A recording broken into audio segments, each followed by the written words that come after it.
Hello students, welcome back to our channel. हमने last class में start किया था आर्ट ऑफ गवर्नेंस। आज उसी का कंटिन्यूएशन हम पढ़ेंगे। तो आज का जो हमारा टॉपिक है दैट इज़ अर्थशास्त्र का क्या कंट्रीब्यूशन है टुवर्ड्स आईकेएस। तो टॉपिक स्टार्ट करते हैं हम जल्दी से। द अर्थशास्त्र contributed to Chanakya Kautilya is a classical treatise on statecraft, governance, economics and military strategy। तो अगर हम अर्थशास्त्र की बात करते हैं तो सबसे इम्पॉर्टेंट पॉइंट जो है वो किसने दिया था? अर्थशास्त्र इज रिटन बाय कौटिल्य। ठीक है, ये किसके ऊपर बेस्ड है या इसमें हमें क्या क्या चीज़ें देखने को मिलती है? दैट इज़ स्टेट क्राफ्ट की किस तरह स्टेट के अफेयर्स को गवर्न करना है, वो सारी बातें इसमें बताई है। गवर्नेंस की बातें, इकोनॉमिक्स से रिलेटेड एंड मिलिट्री स्ट्रैटेजीज, तो ये सारी की सारी चीज़ें आपको अर्थशास्त्र में देखने को मिलेंगी। Composed around the 4th century BCE। तो किस समय में आई थी ये? That is 4th century BCE। It hold significant contribution to the Indian knowledge system across various dimensions. तो अगर हम देखते हैं तो इनका बहुत सारा कंट्रीब्यूशन हम आईकेएस में देखेंगे। एक एक करके हम सारे पॉइंट्स को कवर करते हुए चलेंगे। तो पहला पॉइंट जो हमारे पास है that is political philosophy and statecraft. Kautilyan, इसके अंदर हमारे पास दो पार्ट है, दैट इज कौटिल्यन फिलोसफी और दूसरा है धर्म एंड रियल पॉलिटिक। तो पहला पॉइंट हम कवर करेंगे दैट इज कौटिल्यन फिलोसफी। अर्थशास्त्र provides a comprehensive framework for political philosophy and state craft. It discusses the nature of the state. क्या ये बताता है कि स्टेट का नेचर क्या है? नेचर की जब हम बात करते हैं तो पुराने ज़माने में आपने सुना होगा मोनार्की, एनार्की। तो वो बताता है कि कौन सा नेचर है, क्या फॉलो हो रहा है, मोनार्की फॉलो हो रही है या एनार्की फॉलो हो रही है। The duties of the ruler, जो भी राजा है उसकी क्या ड्यूटीज़ है, ठीक है। और प्रिंसिपल्स ऑफ द गवर्नेंस, तो गवर्नेंस के क्या क्या प्रिंसिपल्स है, ये सारी बातें डिस्कस की जाती है अर्थशास्त्र में। मतलब कौटिल्यन फिलोसफी किसके बारे में बात करती है? नेचर ऑफ द स्टेट, कि राजा के क्या क्या ड्यूटीज़ होती है और principle of the governance. It emphasises the welfare of the people as the ultimate goal of the state. तो अल्टीमेट गोल जो है स्टेट का क्या है? वेलफेयर ऑफ द पीपल, जिसे क्या कहा जाता है? लोका समग्राह। क्या? लोका समग्राह, लोका समग्राह, ठीक है। नेक्स्ट पॉइंट हमारे पास क्या है? धर्म and real politic. Real politic basically क्या है? रियलिटी बेस्ड है, मतलब प्रैक्टिकल बेस्ड की बातें कर रहे हैं, ना कि हम थियोरेटिकल बेस्ड की बातें कर रहे हैं। It navigates the balance between धर्म एंड अर्थ। तो क्या कर रहा है ये क्या नेविगेट कर रहा है? बैलेंस कर रहा है किसके किसके बीच में? मतलब धर्म और अर्थ के बीच में। मतलब धर्म का मतलब राइचियसनेस हो गया और अर्थ मतलब वेल्थ हो गई। Advocating pragmatic and realpolitik approaches to governance. जब गवर्नेंस की ये बात करता है तो ये कहता है कि सिर्फ राइचियसनेस की बात नहीं करनी है। राइचियसनेस तो बैलेंस करके चलना है किसके साथ? अर्थ के साथ, ठीक है। मतलब पॉलिटिकल प्रैक्टिकल चीज़ों को आगे लेकर चलना है। प्रैग्मेटिक का मतलब क्या है? प्रैक्टिकल चीज़ें, ठीक है। This dual perspective influence subsequent Indian political thought, balancing moral principles with practical consideration. तो ये किसकी बात बताता है? कि हमें जो है हम थियोरेटिकल पे ज़्यादा ध्यान नहीं देके हमें बैलेंस की तरफ चलना है। कौन सा बैलेंस? मॉरल प्रिंसिपल्स को किसके साथ बैलेंस करना है? प्रैक्टिकल कंसिडरेशंस के साथ, ठीक है। Moving to the next point that is administrative practices. Administrative practices की जब हम बात करते हैं, we have organisational structure, law and justice.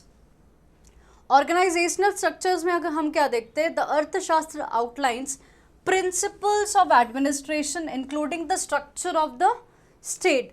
तो जब हम ऑर्गेनाइजेशन की स्ट्रक्चर की बात करते हैं कि हर ऑर्गेनाइजेशन में आपने देखा होगा एक प्रॉपर स्ट्रक्चर वे से होता है, एक हायरार्की, एक फ्रेमवर्क बना होता है। तो यहाँ पर वही वो बता रहा है कि एक स्ट्रक्चर स्टेट का होता है विच इज़ नोन एज सप्त अंग। दिस इज नोन एज सप्त अंग, मतलब 7 अंग। अंग मतलब पार्ट्स, ठीक है। तो 7 अंग की बात करते हैं। Division of government and roles of officials. तो जब हम अर्थशास्त्र की बात करते हैं तो वो किस किस प्रिंसिपल्स के बारे में बताता है कि स्टेट का स्ट्रक्चर क्या होता है, सप्तंग क्या होता है, किस तरह गवर्नमेंट के डिविजन्स होने चाहिए और हर ऑफिशियल का वहाँ पर रोल क्या है। It discusses the duties of the ministers, taxation policies and methods for revenue collection. तो वो बताता है कि मिनिस्टर्स की ड्यूटी क्या होती है, उसके क्या काम है, क्या टैक्सेशन पॉलिसीज होनी चाहिए, किस तरह का टैक्स होना चाहिए, लैंड रेवेन्यू या फिर कस्टम ड्यूटीज होनी चाहिए, किस तरह रेवेन्यू को कलेक्ट करना है, ये सारे मेथड्स यहाँ पर बताए गए। जब हम सप्तंगा थ्योरी की बात करते हैं तो सप्तंगा थ्योरी का मतलब क्या होता है, 7 अंग आप ये देख पा रहे होंगे, 1 2 3 4 5 6 7, ठीक है। इसमें पहला क्या है, स्वामिन। स्वामिन का मतलब क्या होता है, किंग। दूसरा क्या है, अमात्य। अमात्य मतलब मिनिस्टर्स। जनपद, जनपद मतलब क्या होता है, जो पीपल और टेरिटरी होती है उसे कहा जाता है जनपद। दुर्गा, दुर्गा मतलब फोर्ट, फोर्ट कैपिटल, ठीक है। कोशा, कोशा मतलब ट्रेजरी, ट्रेजरी मतलब धन। फिर दंडा, मतलब दंड मतलब क्या होता है, आर्मी। और क्या है, मित्र, मित्र सबको सभी को पता है, दोस्त, एलाय, ठीक है। तो ये है सप्तंगा। हमने 7 अंग डिफरेंट डिफरेंट देखे कि स्ट्रक्चर ऑफ द स्टेट क्या हुआ करता था। नेक्स्ट पॉइंट पे हम चलते हैं, that is law and justice. Law and justice की जब हम बात करते हैं, it provides guidelines on law enforcement, judicial procedures and punishment for various offences. तो ये क्या प्रोवाइड करता है, ये गाइडलाइन देता है कि किस तरह लॉ को एनफोर्स किया जाता है, जुडिशरी के क्या प्रोसेस होने चाहिए, और जो भी ऑफेंसेस करते हैं लोग या जो भी गलतियां करते हैं उनके लिए पनिशमेंट्स क्या होनी चाहिए। The treatise emphasizes the importance of fair and impartial justice in maintaining social order। तो जब सोशल ऑर्डर को मेंटेन करना है तो किस चीज़ का इम्पोर्टेंस रखा गया है कि जो भी चीज़ें होंगी वो जस्ट एंड फेयर होनी चाहिए, मतलब जस्ट एंड इम्पार्शियल होनी चाहिए जब भी सोशल ऑर्डर्स अगर हमें मेंटेन करने हैं तो। नेक्स्ट पॉइंट हमारे पास आता है economic policies and management. Economic policies and management की जब हम बात करते हैं तो हमारे पास 2 सब पॉइंट्स है, दैट इज इकोनॉमिक प्रिंसिपल्स और दूसरा है मार्केट रेगुलेशंस। इकोनॉमिक्स आपने कहीं ना कहीं पढ़ा होगा, समथिंग रिलेटेड टू मनी, यही हम पढ़ते हैं इकोनॉमिक एक्टिविटीज से रिलेटेड। तो कौटिल्य ने क्या डिस्कस किया था, इकोनॉमिक पॉलिसीज डिस्कस की थी, जैसे कि टैक्सेशन, वही बात कि टैक्सेशन किस तरह से आना चाहिए पैसा, किस तरह से आप टैक्स लागू करोगे, कौन सा टैक्स लागू करोगे, वो सारी पॉलिसीज़, ट्रेड को रेगुलेट करने की पॉलिसीज़, और रिसोर्स को किस तरह मैनेज किया जाना, that is management of resources. The treatise advocates for economic self sufficiency. ये क्या बताता है कि आपको क्या होना चाहिए, इकोनॉमिकली सेल्फ सफिशिएंट होना चाहिए, जिसे स्वधर्म कहते हैं। तो ये क्या बोल रहा है कि इकोनॉमिकली सेल्फ सफिशिएंट होना ज़रूरी है, जिसे स्वधर्म कहते हैं। एंड स्ट्रैटेजीज बताता है जिससे कि आप वेल्थ जनरेट कर पाओ और प्रॉस्पर कर पाओ। तो हम किसकी बात करें, इकोनॉमिक की बात करें। तो जब इकोनॉमिक की बात करेंगे तो इकोनॉमिक पॉलिसीज आएगी। इकोनॉमिक पॉलिसीज किससे रिलेटेड होगी, टैक्सेशन से, ट्रेड रेगुलेशन से, मैनेजमेंट से, ठीक है। और ये क्या कहता है कि आपको सेल्फ सफिशिएंट होना चाहिए, किसके, इकोनॉमिक पॉइंट ऑफ व्यू से, जिससे कि आप वेल्थ ज़्यादा से ज़्यादा जनरेट कर पाओ और प्रॉस्पर कर पाओ। नेक्स्ट है market regulation. It provides insights into market regulation including price control. तो जब मार्केट रेगुलेशंस की बात करते हैं तो सबसे पहला पॉइंट हमारे पास क्या आता है, दैट इज मार्केट रेगुलेशंस में प्राइस कंट्रोल, प्राइस को किस तरह कंट्रोल पे रखना है। फिर जो भी वेट्स एंड मेजर्स है उसका एक स्टैंडर्ड मेंटेन करना, और पॉलिसीज़, ताकि जो मोनोपोलीज है उसे प्रिवेंट कर पाए। अब मोनोपोलीज अगर होगी तो ज़्यादा से ज़्यादा प्राइस चार्ज करेंगे और क्या, कंज्यूमर को एक्सप्लॉइट करेंगे। इसीलिए पॉलिसीज़ ऐसी होनी चाहिए ताकि मोनोपोलीज को अवॉइड कर सके, उनको प्रिवेंट कर सके। These principles influenced early economic practices in India. तो ये सारी चीज़ें जो हम पढ़ रहे हैं, ये सारी किसकी बात हम कर रहे हैं, जो अर्ली इकोनॉमिक प्रैक्टिसेस हुआ करती थी हमारे इंडिया में, हम उसकी बात कर रहे हैं। नेक्स्ट हमारे पास जो पॉइंट आता है that is military strategy and diplomacy. तो मिलिट्री स्ट्रैटेजी एंड डिप्लोमेसी का पहला सबसे पॉइंट जो है दैट इज मिलिट्री डॉक्ट्रिन, और दूसरा है डिप्लोमेटिक रिलेशंस। तो मिलिट्री डॉक्ट्रिन की जब बात करते हैं तो अर्थशास्त्र डिस्कस करता है मिलिट्री स्ट्रैटेजीज के बारे में कि ट्रूप फॉर्मेशन किस तरह होने चाहिए, वॉरफेयर की टैक्टिसेस क्या होनी चाहिए, एंड फोर्टिफिकेशंस। फोर्टिफिकेशंस का मतलब क्या होता है, बिल्डिंग्स या वॉल कह सकते हो जो बनाई जाती थी अटैक से बचने के लिए। सो टू प्रिवेंट द अटैक्स, जो बिल्डिंग एंड वॉल्स बनाई जाती थी उसे हम कहते हैं fortifications. It emphasises the importance of intelligence gathering. मतलब स्पाई वगैरह की जो गैदरिंग होती थी, मतलब उस समय भी ये चीज़ें होती थी ताकि ये मतलब एक कंट्री को किस तरह बचाया जाए एक्सटर्नल अटैक से। It emphasises the importance of intelligence gathering. Espionage का मतलब क्या होता है? This is also related to spying only, ठीक है, and diplomatic negotiations in military campaigns. Next हमारे पास पॉइंट आता है diplomatic relations. It provides guidelines for diplomatic relations. अब ये क्या है? अर्थशास्त्र की जब हम बात करते हैं तो ये डिप्लोमेटिक रिलेशंस के लिए भी गाइडलाइंस प्रोवाइड करता है। अलायंसेस किस तरह बनने चाहिए, स्ट्रैटेजीज प्रोवाइड करता है फॉरेन पॉलिसीज को मैनेज करने के लिए। The treatise advocates for using diplomacy सामा। ये जो ट्रीटी है, ट्रीटी एडवोकेट क्या करती है कि किस तरह डिप्लोमेसी को यूज़ किया जाए, जिसे सामा कहते हैं, वार मतलब दंड कहते हैं, एंड इकोनॉमिक मेजर्स बेड़ा टू अचीव स्टेट ऑब्जेक्टिव्स। तो स्टेट ऑब्जेक्टिव्स आप किस तरह अचीव कर सकते हो? Using diplomacy, war and economic measures. I hope आपको चीज़ें समझ में आ रही होंगी कि हम क्या टॉपिक पढ़ रहे हैं। Moving to the next topic that is ethics and morality. जब हम एथिक्स की बात करते हैं तो एथिक्स का मतलब क्या होता है? क्या अच्छी चीज़ें, गुड बैड, ये सारी चीज़ें की बात करते हैं। तो एथिक्स एंड मोरालिटी के अंदर हमारे पास दो पॉइंट है, that is ethical considerations and दूसरा है social welfare. While pragmatic in its approach, तो इसका जो अप्रोच हम देख रहे हैं बहुत ही प्रैक्टिकल अप्रोच है, ना कि थियोरेटिकल अप्रोच है, ठीक है। द अर्थशास्त्र addresses ethical considerations in governance, जो कि ये प्रैक्टिकल अप्रोच है बट फिर भी ये सपोर्ट किससे कर रहा है कि एथिकल कंसिडरेशंस भी गवर्नेंस में होनी चाहिए। It emphasises the ethical conduct of rulers. ये किसकी बात कर रहा है? एथिकल कंडक्ट किसकी? रूलर्स की, मिनिस्टर्स की एंड ऑफिशियल्स। प्रोमोटिंग वर्च्यूज, कौन कौन से? Honesty, integrity and fairness. तो हमने क्या देखा कि ये प्रैक्टिकल अप्रोच तो है बट फिर भी एथिकल कंसिडरेशंस के लिए बात करती है गवर्नेंस में। एथिकल कंडक्ट किसके किसके? रूलर्स के, मिनिस्टर्स के एंड ऑफिशियल्स के। और कौन कौन से हम कंडक्ट की बातें कर रहे हैं? ऑनेस्टी, इंटीग्रिटी एंड फेयरनेस की। नेक्स्ट हमारे पास पॉइंट है that is social welfare. It underscores the welfare of the people. तो सबसे जो अल्टीमेट एम ही स्टेट का क्या है? That is welfare of the people. लोक संग्रह, so loka samgraha is the ultimate aim of the state. As a core principle of the governance, policies and decisions are evaluated based on their impact. तो जो भी policies या decisions लिए जा रहे हैं या लिए जाते हैं वो किस पे बेस्ड है, किस चीज़ पे हम इवेलुएट करते हैं कि उनका क्या इम्पैक्ट है सोसाइटल वेलबींग के लिए and prosperity of the kingdom.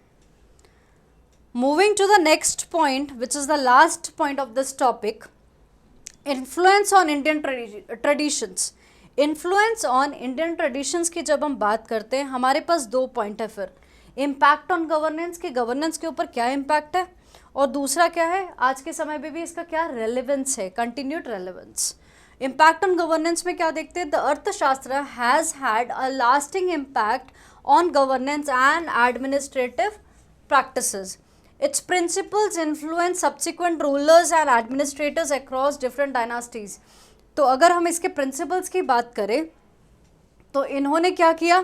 बहुत सारे रूलर्स एंड एडमिनिस्ट्रेटर्स को क्या किया? इन्फ्लुएंस किया अक्रॉस अलग अलग डायनास्टीज एंड अलग अलग पीरियड्स में। अगर हम इंडियन हिस्ट्री को देखते हैं तो रेलेवेंस की जब हम बात करते हैं, even though composed over 2 Melania अगो, मतलब 2000 साल पहले की बात कर रहे हैं हम, many principle and insights from Arthashastra remain relevant in contemporary governance, economics and strategic studies.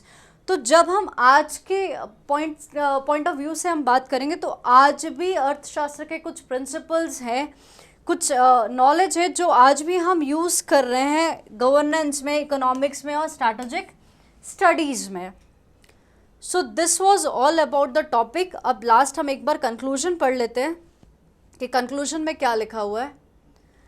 Conclusion is the अर्थशास्त्र stands a seminal work in the Indian knowledge system offering valuable insights.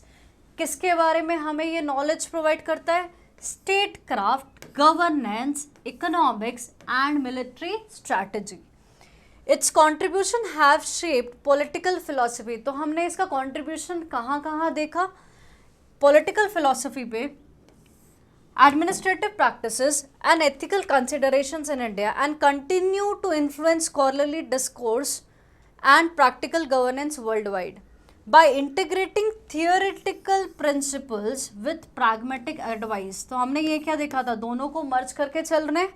The Arthashastra remains a cornerstone of ancient Indian wisdom and governance theory। I hope this section is very clear to you. It is very easy। Governance वाला section बहुत ही आसान है और बहुत अच्छा आप score कर सकते हो, क्योंकि ये आप पूरे अपने लैंग्वेज में लिख सकते हो एग्जाम में। हमारे पास जो इस टॉपिक का जो लास्ट पार्ट है दैट इज प्रिंसिपल्स ऑफ अर्थशास्त्र। अब हम देखेंगे कि कौन कौन से प्रिंसिपल्स हैं अर्थशास्त्र के। द अर्थशास्त्र इज अ कॉम्प्रिहेंसिव टेक्स्ट। जब हम कॉम्प्रिहेंसिव टेक्स्ट की बात करते हैं मतलब इसमें बहुत सारे प्रिंसिपल्स एंड गाइडलाइंस है। किसके किसके लिए? गवर्नेंस के लिए, डिप्लोमेसी, लॉ, टैक्सेशन, एडमिनिस्ट्रेशन। तो हमने देखा है कि अर्थशास्त्र बहुत सारे डिफरेंट डायमेंशंस की बातें करता है, डिफरेंट डिसिप्लिन्स की बातें करता है। तो जो इसके प्रिंसिपल्स हैं, ये 6 प्रिंसिपल्स हमें डिटेल में पढ़ने हैं। कौन कौन से? रूलर की क्या रिस्पॉन्सिबिलिटीज़ एंड क्वालिटीज़ होती है, एडमिनिस्ट्रेशन एंड गवर्नेंस, फिर economic policies and revenue management देखेंगे, foreign policy and diplomacy, military strategy and defence, और लास्ट पॉइंट हमारा क्या होगा? Ethics and morality. स्टार्ट करते हैं नंबर 1 से।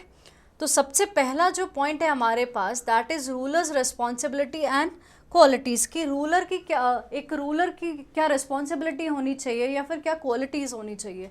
सो इसके 2 पार्ट्स है, that is duty of the ruler और qualities of the ruler. Duty देखते हैं कि primary duty of the ruler, तो सबसे इम्पॉर्टेंट जो एक राजा की ड्यूटी, एक रूलर की ड्यूटी क्या होती है?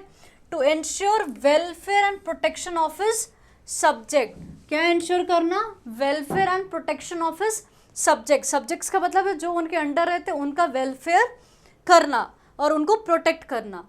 द अर्थशास्त्र emphasises the importance of righteous conduct. जब हम अर्थशास्त्र की बात करते हैं तो ये एम्फसाइज किस पे करते हैं कि जो धर्म है ये इम्पॉर्टेंट है और जो अल्टीमेट गोल है स्टेट का वो क्या है? वेलफेयर ऑफ द पीपल है। एक रूलर की क्वालिटीज क्या क्या होनी चाहिए? The ruler should possess quality such as wisdom, फिर क्या? करेज होना चाहिए, कंपैशन, करुणा, डिसाइसिवनेस। डिसाइसिवनेस मतलब डिसीजन मेकिंग भी अच्छी होनी चाहिए। Kautilya stresses the importance of a king being well informed. एक किंग को क्या होना चाहिए? वेल इन्फॉर्म्ड होना चाहिए, डिसिप्लिन्ड होना is very very important, and उसे जो जजमेंट लेने चाहिए वो साउंड जजमेंट लेने चाहिए। ठीक है, वो इतने केपेबल हो कि वो डिसीजन अच्छे से ले पाए।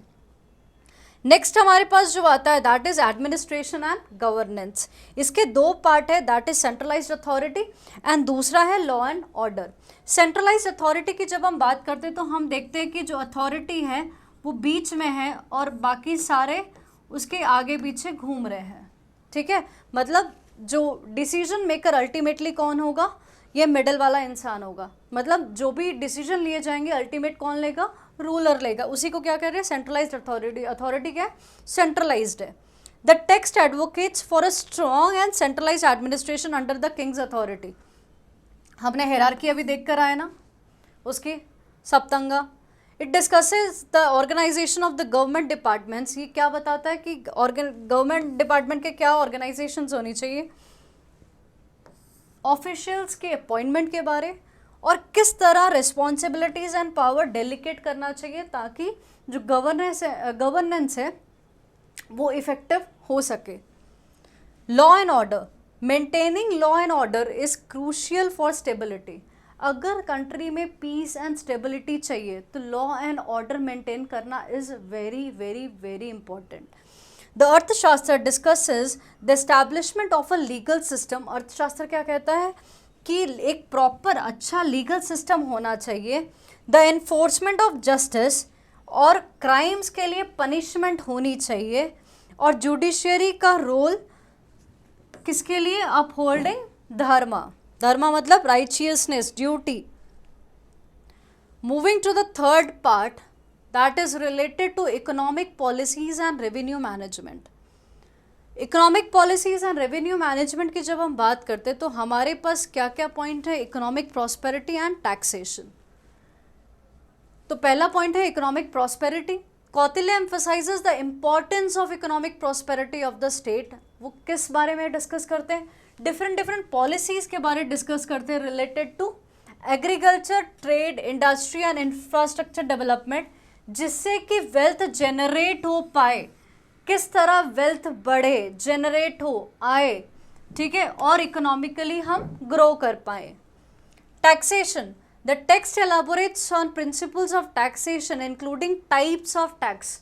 जब भी टैक्सेशन या टैक्सेशन पॉलिसी की जब हम बात करते हैं तो सबसे इंपॉर्टेंट चीज़ क्या हो जाती है कि किस तरह का tax, land revenue, custom duties, किस तरह का टैक्स, किस तरह टैक्स को कलेक्ट किया जाएगा, and measures to prevent corruption, किस तरह करप्शन को प्रिवेंट किया जाए, and embezzlement in revenue administration, मतलब पैसा जो मिसअप्रोप्रिएशन हो रहा है उसको किस तरह रोका जाए। नेक्स्ट हमारे पास पॉइंट आता है that is foreign policy and diplomacy. Foreign policy and diplomacy के अंदर भी हमारे पास दो पॉइंट है, दैट इज एक्सटर्नल रिलेशंस और दूसरा है बैलेंस ऑफ पावर। तो पहला एक्सटर्नल रिलेशंस, द अर्थशास्त्र प्रोवाइड्स गाइडलाइन, किसके लिए गाइडलाइन प्रोवाइड करता है, फॉर कंडक्टिंग, किस तरह डिप्लोमेसी को कंडक्ट करना है उसकी गाइडलाइंस, अलायंसेस को फॉर्म करने के लिए, और जो भी रिलेशंस है नेबरिंग स्टेट, आजू बाजू की कंट्री के साथ किस तरह मेंटेन करना है, एंड फॉरेन पावर्स को किस तरह मेंटेन करके रखना है। It discusses strategies for negotiation, ये स्ट्रैटेजीज बताता है किसके लिए, किस तरह नेगोशिएट किया जाता है। स्पैनिश स्पाइंग के बारे में बात करता है, और warfare as means to protect and expand the kingdom's interest. तो किसके बारे में बोलता है ये, एक्सटर्नल रिलेशंस। तो एक्सटर्नल रिलेशंस की जब हम बात करते हैं, अर्थशास्त्र क्या प्रोवाइड कर रहा है, गाइडलाइन प्रोवाइड करता है डिप्लोमेसी के लिए, अलायंस के लिए, और किस तरह जो पास वाली कंट्रीज है उसके साथ रिलेशंस किस तरह मैनेज करना है, मेंटेन करना है। स्ट्रैटेजीज बताता है नेगोशिएशन के लिए, स्पाइंग के लिए, इंटेलिजेंस गैदरिंग के बारे में बात करता है, और किस तरह वॉरफेयर होना चाहिए ताकि अपनी कंट्री को और अपने किंगडम को प्रोटेक्ट कर सके। Balance of power, Kautilya emphasizes the importance of maintaining the balance of power among neighboring states to avoid external threats। तो जब पावर आपका बैलेंस रहेगा तो इससे क्या होगा, जो एक्सटर्नली थ्रेट्स आ रहे हैं उससे बचेंगे, एंड इंश्योर रीजनल स्टेबिलिटी, और स्टेबिलिटी मेंटेन रहेगी। He advocates for strategic alliances and treaties based on mutual interest. तो इन्होंने क्या कहा, इन्होंने क्या लिखा कि स्ट्रैटेजिक अलायंसेस को बढ़ावा दिया, और क्या कहा, ट्रीटीज बनाई for mutual interest. Moving to the next point, that is military strategies and defence. Point number 5 is military strategy and defence. इसके अंदर हमारे पास दो पॉइंट है, नेशनल डिफेंस और दूसरा क्या है, इंटेलिजेंस एंड एस्पेनेज। नेशनल डिफेंस की जब हम बात करते हैं, the text outlines principles of military strategy, किसके बारे में बात कर रहा है, मिलिट्री स्ट्रैटेजी किस तरह होनी चाहिए, इंक्लूडिंग क्या, मिलिट्री स्ट्रैटेजी की जब हम बात करेंगे, मिलिट्री की बात करेंगे, तो जो सोल्जर्स का रिक्रूटमेंट है वो कैसा होना चाहिए, उनकी ट्रेनिंग, डिप्लॉयमेंट, डिफेंस के लिए टैक्टिसेस क्या होनी चाहिए, वो सारे प्रिंसिपल्स बताता है ये। It discusses fortification of borders, again वही जो वॉल या बिल्डिंग प्रोटेक्ट करने के लिए होती है अटैक से, तो ये डिस्कस करता है कि किस तरह बॉर्डर्स का फोर्टिफिकेशन ऑफ बॉर्डर्स, फिर naval defence and strategies for protecting the kingdom from external aggression. तो बाहर वाले से हम अपने आप को कैसे बचाएं, ये सारे मिलिट्री से रिलेटेड जितनी भी बातें हैं ये सारी इन्होंने अर्थशास्त्र में डिस्कस की हुई है। Next is intelligence and espionage. Kautilya emphasizes the role of intelligence gathering, किसकी, स्पाइंग की बात करें, as a critical tool for national security. National security का सबसे जो इम्पोर्टेंट टूल है that is what, spying. He discusses the recruitment and training of spies. तो जो भी स्पाइज है उनकी भी तो प्रॉपर ट्रेनिंग होती होगी ना, तो किनको रिक्रूट करना है, क्या ट्रेनिंग देनी है उनको, क्या टेक्निक्स होनी चाहिए, and use of covert operations to gather information and weaken adversaries. तो किस तरह इंफॉर्मेशन को गैदर करना है और जितनी भी जो नेगेटिव चीज़ें हैं या जो एडवर्स चीज़ें उसे किस तरह हम रिड्यूस कर सकते हैं। ठीक है, तो ये सारी चीज़ें कौटिल्य ने बताई हुई है अर्थशास्त्र में। Moving to the next point which is related to ethics and morality. Ethics and morality की जब हम बात करते हैं तो नंबर 1 में आता है एथिकल कंडक्ट और दूसरा क्या आता है, अकाउंटेबिलिटी। एथिकल कंडक्ट की जब हम बात करते हैं, while pragmatic in its approach, practical approach तो है ही, ऑल्सो डिस्कसेस एथिकल कंसिडरेशंस। तो हमने क्या देखा था कि ये प्रैक्टिकल अप्रोच के साथ साथ ये एथिकल भी है। It advocates for righteous conduct, मतलब धर्म की बात करता है, मॉरल प्रिंसिपल्स की बात करता है, and which is very important that is welfare of the people as the guiding principle for the ruler's action. तो अल्टीमेट एम हम जो बार बार कह रहे हैं, अल्टीमेट एम है क्या, अल्टीमेट एम यही है कि पीपल का वेलफेयर। Accountability, the text stresses the accountability of the ruler and officials toward their subjects. तो जो भी रूलर्स हैं एंड ऑफिशियल्स हैं वो किसको अकाउंटेबल है, सब्जेक्ट्स को है, क्योंकि जो डिसीजन मेकर होगा वो किसी ना किसी को तो अकाउंटेबल होगा। हमने लास्ट क्लास में भी देखा था प्रिंसिपल्स में कि अकाउंटेबिलिटी एंड ट्रांसपेरेंसी होनी बहुत ज़रूरी होती है फॉर द इफेक्टिव गवर्नेंस। तो जो भी अकाउंटेबिलिटी है वो किसके टुवर्ड्स होगी, towards their subject. It discusses the importance of transparency, किसकी बात करता है कि गवर्नेंस में ट्रांसपेरेंसी होनी चाहिए, ऑनेस्टी होनी चाहिए एंड फेयरनेस होना चाहिए ताकि लोगों का ट्रस्ट एंड लॉयल्टी मेंटेन रहे। तो हमने क्या देखा, अकाउंटेबिलिटी, कौन किसको अकाउंटेबल है, रूलर्स अकाउंटेबल है किसे, अपने सब्जेक्ट्स को अकाउंटेबल है। क्या क्या चीज़ें इंपॉर्टेंट होती है, ट्रांसपेरेंसी, ऑनेस्टी एंड फेयरनेस होना ज़रूरी है ताकि लोगों का ट्रस्ट एंड लॉयल्टी बनी रहे। So this was all about the topic of the art of governance. हमारा एक लास्ट पार्ट है दैट इज़ कंक्लूजन। इसके बाद हमारा ये मॉड्यूल 2 खत्म हो जाएगा। So this is the conclusion. The Arthashastra remains a significant work in ancient Indian political thought, offering insights into governance. ये हम स्टार्टिंग में ही पढ़ के आए कि गवर्नेंस, इकोनॉमिक्स, मिलिट्री और डिप्लोमेसी की स्ट्रैटेजीज बताई हुई है। Its principles continue to influence discussions on statecraft. तो इनके जो प्रिंसिपल्स है वो कंटिन्यूसली इन्फ्लुएंस किसे कर रहे हैं या डिस्कशंस किस पे हो रही है, स्टेट क्राफ्ट पे, गवर्नेंस पे and policy making, reflecting a pragmatic approach to leadership. तो जो अप्रोच है वो क्या है, प्रैग्मेटिक है, बहुत ही प्रैक्टिकल अप्रोच है टू लीडरशिप एंड एडमिनिस्ट्रेशन, जिसका अल्टीमेट एम क्या है, ensuring the welfare and security of the state and it's people. तो अल्टीमेट एम क्या है, welfare of the state and it's people. So this was all about the art of governance we have discussed। ठीक है, तो module 2 हमारा यहाँ ख़त्म हो जाता है। अब हम मॉड्यूल 3 नेक्स्ट क्लास में स्टार्ट करने वाले हैं। ठीक है, stay tune. Thank you so much student.